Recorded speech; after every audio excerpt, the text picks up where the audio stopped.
So I ran across this today, and I figured I want you to see this right here. This is CNN. Julie Radzinsky.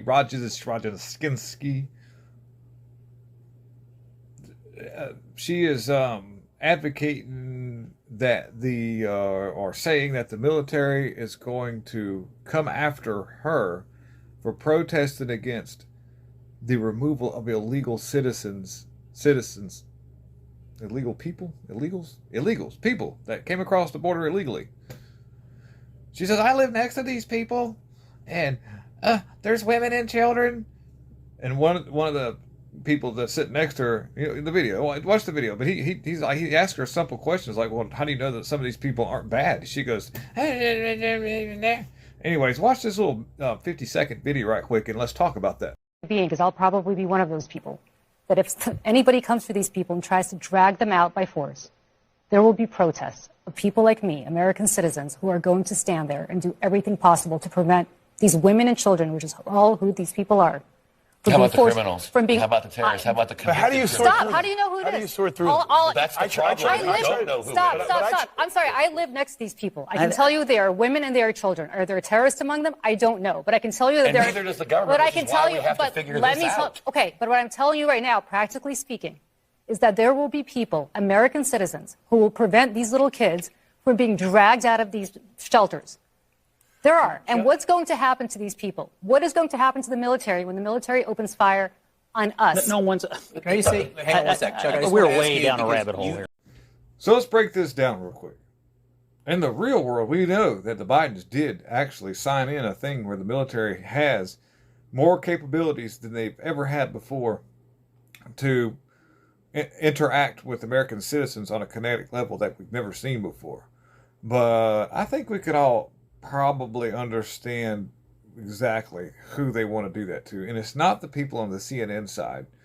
See, the people on CNN are the people like Julie Radzinsky. They get to do that. They get to protest. They can burn buildings down. They can do whatever they want. It's how the communist democratic machine works. But if a conservative actually were to speak up and say something out of the way like, hey, can you please stop sending all of our money to weird countries we can't find on a map? How about not housing these illegals in hotels for 3 times the amount of money what the hotel normally would get because the government's paying it out of our tax dollars and sending all of FEMA money to be able to do this? Let one of us conservatives stand up and protest about that. Not even like she wants to violently protest. She wants to do things that are bad. She'll get to.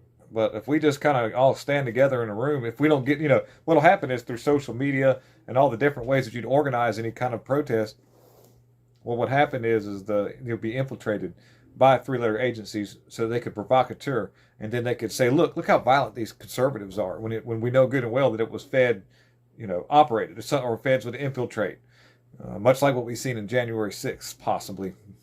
Wink, wink, wink. But anyhow, she does make a point, though, that the military does have that ability right now.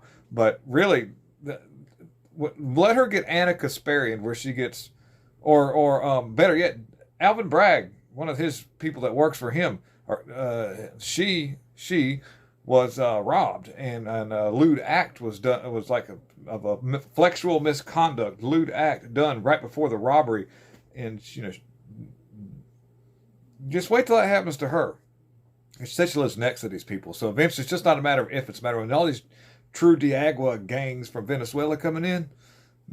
That's going to be quite interesting. But anyhow, the left's still running on the fact that they think that what's happening to our country is normal and that is sustainable. We'll see how this rolls out. I'm really looking forward to Tom Homan. Maybe he's going to make a difference. And then, like we're not going to operate on feelings. I don't want to hear this stuff where the media lashes out and then somebody says, "Oh, we better stop," because look at places like Europe, like Scotland, Germany, and all these places that are being overtaken by these terrible gangs. What happened to Ohio? What's happening in Texas right now in North Carolina, right next to the North Carolina's border, Tennessee. Gang members try to anger or whatever you want to call those people. But anyhow, keep your eye on this. But I'm looking forward to seeing what happens. I've got my hopes up that we're able to at least get 50% of what needs to be done.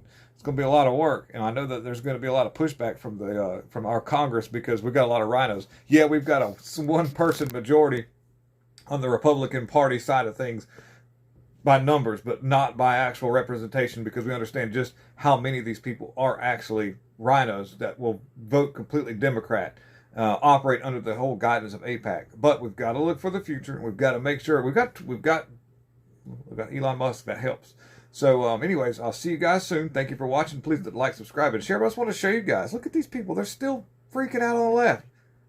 Anyways, I'm out. Bye.